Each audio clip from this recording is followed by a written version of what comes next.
Vamos arriba, tú sabes. Sí. Hoy es martes 25 de febrero. Sí, ya se está terminando el día. El mes. Abrazo, un saludo especial para toda la familia de Rumbo de la Tarde. Aquí estamos de 3 a 5 con el compromiso de un contenido de calidad, un espacio abierto, apto para todo público, para patricios, para plebeyos, para esclavos, everybody. Claudia Rita, Vianney Marcelino. ¿Qué tal? ¿Cómo la llevas, Vianney, esta buenas semana? Buenas tardes. Yo me pregunto, hoy que se celebra, día festivo. ¿Qué conmemoramos hoy? ¿Cómo? Conmemoramos ahí. Cuando ustedes escuchen un pequeño silencio en cabina, Julián Neto, está tienen que ponerse en el lugar nuestro. Julián Neto, está tranquilo. No, tienen que ponerse en el lugar de nosotros. Me calmo. ¿Qué conmemoramos el día de hoy, Julián Neto? Está tranquilo. Sí, me calmo. Ahí voy. Dice nuestra productora natalicio de Ramón Matías Mella. Sí. Yo he visto en medios y en redes sociales que hoy, 25 de febrero, se conmemora el natalicio de Ramón Matías Mella. Ahora yo pregunto. O Matías Ramón Mella, porque ahí hay un tema. ¿Cómo es? ¿Es Ramón Matías? Bueno, a uno le enseñaron que era Ramón Matías hasta cierto tiempo, hasta que apareció un acta de nacimiento que decía que era Matías Ramón. Entonces es Matías Ramón Mella y Castillo, Juan Pablo Duarte y Díez y Francisco de Rosario Sánchez. De los pocos burgueses que tenían los trinitarios, los burgueses como le gustan, la clase con la que comparte mucho nuestra productora Denisa Ortiz. Ay. A esa pertenecía Mella oriundo de Santiago de los Caballeros, es una familia de comerciantes y jugó un rol determinante tanto para la separación de Haití como el caso también de la guerra restauradora, que a mi convicción es la verdadera independencia de la República Dominicana. Yo pienso igual. O es la confirmación la del grito de independencia del 1844. La independencia, porque en 1844 fue la separación. Una separación. Poco crédito a Luperón se le da. Fue una proclama, es decir, fue un acto simbólico de declaratoria de separación de Haití.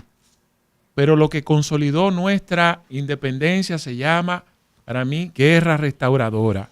Sí. Y de hecho, si la disposición del tiempo lo permite, en mi comentario lo voy a dedicar al tema de Duarte y nuestros padres de la patria, tomando en cuenta de que mucha gente siempre suele venir con el discurso de que el pueblo dominicano, el pueblo de ese entonces no valoró el compromiso, el patriotismo de nuestros héroes, que le dio la espalda, que prefieren siempre a los conservadores que a los liberales, por eso Duarte, un hombre tan bueno y noble, no fue presidente, por eso Juan Bosch no duró mucho tiempo en el poder, por eso otros no llegaron, y todo ese tipo de cosas se suelen utilizar como punto de lanza para echarle como una vaina a la sociedad de ese entonces y hasta para compararla con la actual. Y realmente para el pueblo dominicano no existía o no era conocida la figura de Juan Pablo Duarte. De hecho, cuando se proclama, cuando Mella simboliza con el trabucazo, Duarte no se encontraba en la República Dominicana. Duarte estaba en Curazao porque en ese trayecto de la independencia, de buscar la separación de Haití, el presidente haitiano se dio cuenta, se enteró, el gobierno haitiano, entonces Duarte se vio en la necesidad de salir del país. Fue tenazmente perseguido. Exacto. En el caso de Mella, que Mella tuvo esa misión de ir a Santiago, bajo una encomienda de Juan Pablo Duarte, también fue apresado por los haitianos. Pero en el caso de Mella sí convivió más tiempo en la República Dominicana y algunos incluso historiadores tocan un aspecto en la cual se habla hasta de traición de Mella y algunas traiciones de Sánchez, tomando en cuenta de que que fue lo que proclamó a Duarte, presidente de la Junta Central Gubernativa en Santiago, porque tú sabes que vino la separación de Haití, luego entonces vino la división entre liberales y conservadores, porque unos entendían que la República Dominicana no tenía las capacidades para trillar su propio camino, como creían los trinitarios. Ellos estaban convencidos, y en función de eso entonces se separaron y cada quien formó su propio proyecto, y en esa declaratoria de Mella hacia Duarte, eso provocó ¿verdad? A Bonilla y a Santana, y entonces Mella se vio en la necesidad de salir del país también. Pero luego volvió y se convirtió en uno de los asistentes de Pedro Santana. ¿Quién? Matías Ramón Mella. Es que... él incluso fue... Santana, Mella fue el que designaron para el proyecto de anexión a España. Lo envían a Madrid. La misión que envía Santana es a Mella. Y en función de eso hay algunos historiadores o personas que tienen curiosidad por esos temas relacionados con el proyecto de independencia, que tienen un lado oscuro esa parte de Mella, pero tanto él como Sánchez fueron figuras que no le quedaba otra que convivir en el país y tomaron ese tipo de decisión. En el caso de Duarte, él prefirió mantenerse en el exilio. Eso fue parte de las cosas que ocurrió. Ahora, no creo que esos acontecimientos signifiquen restar méritos a la figura de Mella, porque no, para nada, ni a la de Sánchez tampoco. Incluso terminó reivindicada, porque Mella, a pesar de que se puede interpretar que contribuyó al proyecto que buscaba la anexión con España, él terminó incluso a favor de la guerra restauradora. Mira, Julio Ernesto, hay algunos puntos interesantes en cuanto a qué ocurrió después del 1844. Por allá por el 1856 ocurrió un hecho interesante donde Buenaventura Báez era el presidente de la República. En el caso de Santana, Santana estaba en el exilio. Santana no estaba en el país. ¿Qué pasa? Hubo situaciones terribles, hasta se habla de una revolución, la revolución de los 11 meses en el 1857. Pero hay que destacar que ¿quién era el gobernador de Santo Domingo? Francisco de Rosario Sánchez. Y Mella estaba en Santiago, junto a los ibaeños, que a los ibaeños no poder enfrentar con esa rigidez a el señor Buenaventura Báez, presidente de la República, y estaba, ¿verdad?, aquí en la capital. Sin embargo, ya en Santiago hasta habían proclamado otro presidente de la República y con otra constitución. Mira qué interesante. Respaldado por los comerciantes de Santiago, sobre todo los tabaqueros, que el tabaco en ese entonces era el producto más demandado en las Américas. Ahora, uno de los productos más demandados en las Américas. Ahora, ¿qué pasa? Que la gente, el grupo de Santiago, para poder enfrentar a Báez, traen a Santana. Y Santana comienza a reconstruir su ejército, que en una ocasión llegó a ser de más de 2.000 hombres. Y ahí entonces viene una lucha. Sí. Entonces luego Santana entonces pasa lo mismo. Santana, presidente de la República, Báez sale del país. Y esta situación es hasta que Santana encuentra la muerte, creo que en el 1864. Fíjate qué interesante que dos de los patricios, ¿verdad?, prácticamente estaban enfrentados. Dos hermanos, dos amigos que lucharon por la misma causa. Sí. Francisco de Rosario Sánchez, del grupo de Buenaventura Báez, y Mella, del grupo de Santana. Pero los tres tienen el mérito, y ya lo dijo Julio Ernesto, de que murieron, inclusive en el caso de Sánchez, ofrendó su vida por la causa patriótica. Entonces, el Estado llamado República Dominicana, concebido por la mente genial de un jovencito llamado Juan Pablo Duarte, ese Estado terminó siendo abonado con la sangre de Sánchez, con la sangre de Mella y con la sangre de Juan Pablo Duarte. Los tres terminaron, digamos que coherente a sus inicios revolucionarios a favor de la independencia. Y miren, el tema de Duarte, yo me considero duartiano hasta cierto punto, porque es que en Duarte hay tantas virtudes bonitas. Evidentemente, fue un ser humano, cometió errores también. Esa visión del Cristo de la Libertad que pinta Joaquín Balaguer, sí, es verdad, lo romantiza. Pero hablando del personaje histórico, señores, hay que trasladarse a la época.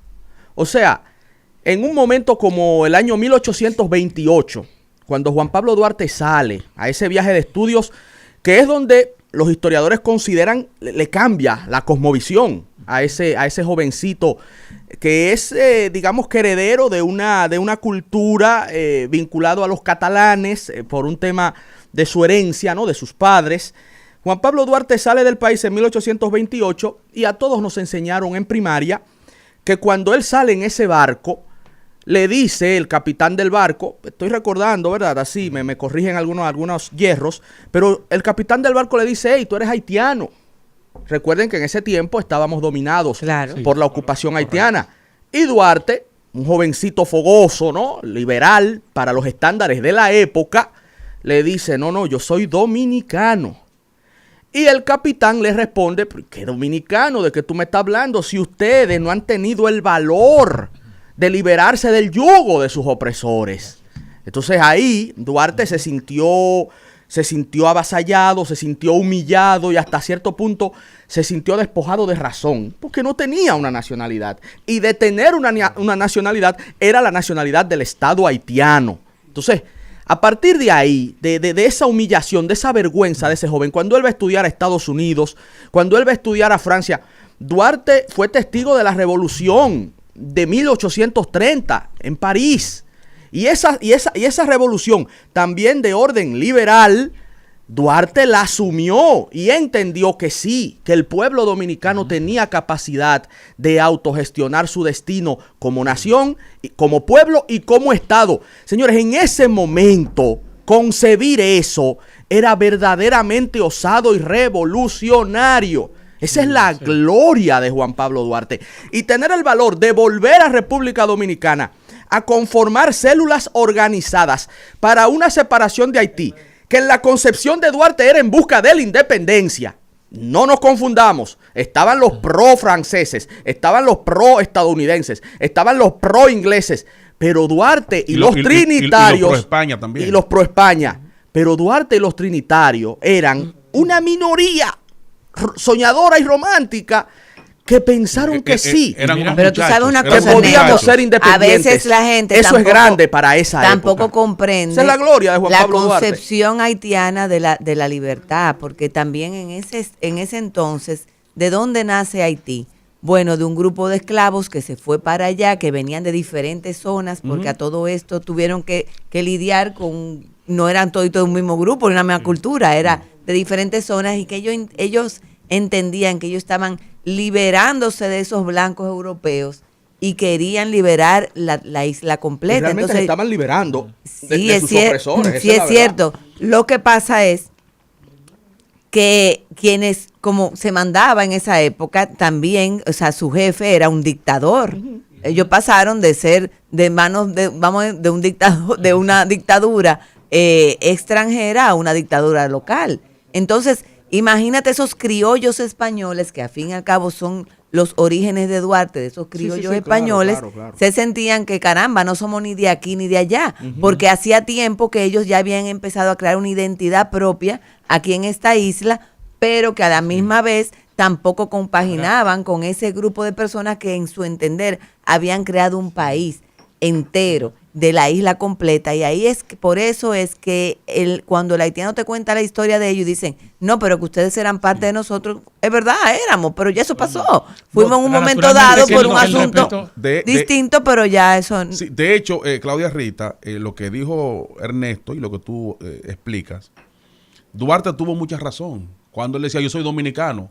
Es que el gentilicio dominicano se viene utilizando, ya hay pruebas de escritos de los años 1600 y tanto. Y en los años 1700 se hablaba del pueblo dominicano. Hay escritos. Claro. Claro que sí. Claro, Duarte tiene razón, él era dominicano. Razón. Lo que pasa es que no existía el Estado dominicano. Que nace en el 1844 con el grito de independencia. Ahí nace la nación dominicana. No, la nación ya existía, ahí nace el Estado. Por eso, miren, hay mucha gente que dice, y yo entiendo el argumento de mucha gente que dice que la verdadera independencia es la guerra de la restauración. Yo creo eso también. Sí.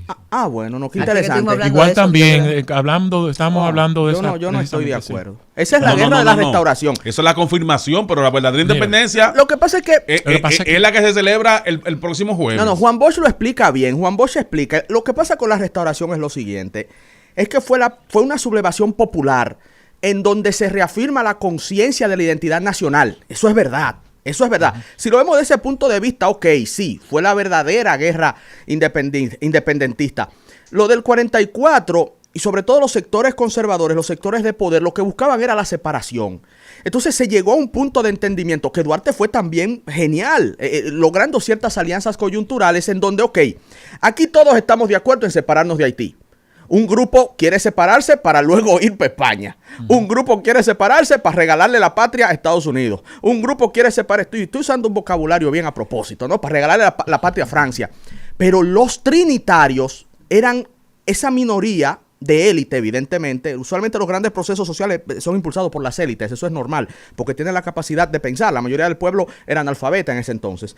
Ese grupo de los trinitarios eran los que concibieron la idea de la independencia nacional, que repito, en ese momento era casi una utopía, y la historia lo demostró. El asunto es que ya en la guerra de la restauración, esa idea de independencia nacional fue apoyada y sostenida por todas las clases sociales. El pueblo llano apoyó esa lucha, por muchas razones que el tiempo no me va a dar ahora de explicar. Las élites que en un momento eran afrancesadas, que eran pro-españolas, apoyaron la lucha, y los liberales también la apoyaron. Entonces ya ahí sí, como esa guerra fue verdaderamente patriótica y tuvo el consenso de todas las clases, ahí se puede entender que se consolida la independencia. Pero la concepción de identidad y Estado propio nace con los trinitarios. De ahí que las luchas del 44 pasando por el 56, esas luchas son el nacimiento del Estado dominicano. Nuestra primera constitución nace ahí. Nuestros símbolos patrios nacen en el 44. ¿Qué es lo que se hace del 61 al 65? Se restaura lo que ya habían concebido los trinitarios. Justamente por eso se llama restauración. Y por eso yo sostengo mi tesis de que no, la independencia es en el 44. Lo del 61 al 65 fue una guerra popular de restauración de lo que se había perdido con la anexión a España. Y en el caso de Duarte, su figura, que hoy nosotros ponderamos, mucho orgullo, se debe al tiempo y a la importancia de escribir la historia de forma objetiva. La sociedad en su conjunto no sabía, no conocía quién era Juan Pablo Duarte. Por eso a veces hay que medir las cosas en su contexto. Estamos hablando de que probablemente hoy el municipio de Los Alcarrizos tenga más habitantes que lo que tenía la República Dominicana. Sí. Había un índice de pobreza extrema, no había internet, no había televisión. Lo que hoy le cuesta a usted ir 2 horas a Santiago era una semana en caballo y cuidado. Así mismo. Entonces era una sociedad analfabeta y desconocía. Es decir, en ese entonces, cuando un dominicano no solía pasar de carrera yegua, ya Juan Pablo Duarte conocía Inglaterra, conocía Francia, conocía España. Es decir, era muy adelantado a la época. Exactamente, pero entonces, de hecho, la figura de Duarte empieza a mencionarse después de la guerra restauradora. Ni siquiera fue en el contexto de la independencia. ¿Por qué?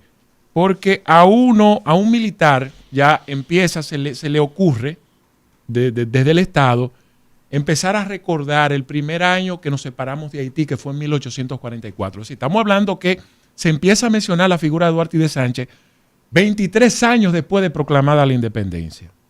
Mucho tiempo después. Entonces, hay algo, aunque a la gente no le guste mucho, a muchos no les gusta en este tipo de comparación.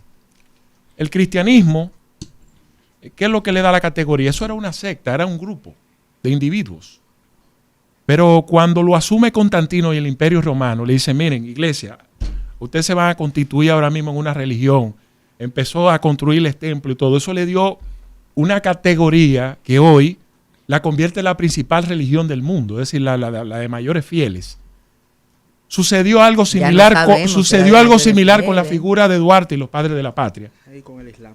Cuando cuando empieza a resonar la figura de Duarte, que le da la categoría, es el Estado propio, a través de los presidentes, incluyendo a Lilis, incluyendo a Trujillo, que le dan categoría de Estado. Sí, eso ya, el primer busto, es decir, me refiero cuando categoría de Estado es cuando el Estado lo asume en sus honras, en sus figuras, que de hecho hoy le estábamos dedicando el día a Mella. Mella ni siquiera estaba incluido en el himno, en el himno de Emilio Prudón. Era dedicado, ahí se hacía la mención, era de Duarte y de Sánchez, que eran los que estaban en los procesos de discusiones para determinar quién era el padre de la patria. Cuando el genio de Sánchez y Duarte, hacer libre o morir, enseñó. Sí. Eso es así, esa es la redacción original. Obvio, entonces ahí viene un tema político. Viene un tema político porque hay un grupo que decía Duarte no vivió aquí, no estaba aquí. Los duartistas. Sánchez se la jugó, estuvo aquí. Entonces viene el grupo de Santiago, que siempre ha sido, comerciante duro. Dice, no me dejen fuera. Métame al mío. Métame al mío. Oye, que el grupo de Santiago está duro ahora, posicionando. Desde esa época está Santiago dando carpeta. En buen sentido de la palabra. Tiene que estar Abinader mediando y haciéndole caso y vaina, ¿no? Que el grupo de Santiago quiere. En esa época, Julio Ernesto, el grupo de Santiago, como el tabaco era un producto bien demandado, y de hecho desfilaban las goletas y los barcos pequeños por Puerto Plata, entonces la gente del Cibao llevaba los productos hacia Santiago, y ese grupo de comerciantes y empresarios de Santiago en ese entonces comercializaban desde el puerto de Puerto Plata, desde lo que tenían allí, comercializaban entonces el tabaco. Cosa esta que le llamó mucho la atención a Buenaventura Báez. Báez emite inorgánicos para meterse en el negocio del tabaco y querer tumbar al grupo de Santiago. Entonces el grupo de Santiago le hace la contra con Mella a la cabeza. Con Mella en la cabeza. La gente de Santiago era loco con Mella, esos ibaeños. Entonces traen, como yo dije ahorita hace un ratito, le traen el cuco de Báez, que era Santana, que estaba en el exilio. Y ahí o sea, que imagínense que siempre... siempre eso ha existido aquí en el país. Un dato curioso, los dos eran ricos. Claro. Uno era rico de cuna, que era Buenaventura Báez, o sea, rico de y Santana era atero, terrateniente atero. Era atero, pero también Santana dio un braguetazo, es lo que hoy se conoce como un braguetazo. Sí. Siempre Los hombres dan braguetazo, las mujeres son chapeadoras. Santana fue el primer braguetazo histórico. El primer braguetazo histórico de Santana, porque la esposa de Santana era la que heredó el tema de las armas, porque parte de los ateros eran la clase económica de este país. O sea, lo que hoy decimos los ricos, la crema de Santiago era la clase alta, era lo que se conocían como los ateros. Todavía. Y sobre todo la gente que necesitó, de la gente que fue y se alió, y que Duarte tocó, porque Duarte, ustedes saben que visitó a Santana y a Ramón. Y a Ramón, su hermano gemelo, le dijo, miren, buscando alianza. Yo lo necesito, porque yo no tengo ejército. Los trinitarios tenían la juventud, tenían las ideas. No tenían armas. Pero no tenían nada. Por eso Juan Bosch dice que parte de su fracaso tuvo que ver en su momento, porque es la historia que lo reivindica. Pero que ellos querían hacer una revolución de burgueses sin burgueses en el país. Exacto. Eso es como cuando yo quiero ganar una guerra de armas sin tener armas, es decir, y por ahí fue la cosa, pero gracias a compañeros, la productora nos va a llevar del aire porque tenemos que ir a una pausa, pero no quería dejar de decir solo algo sobre este tema.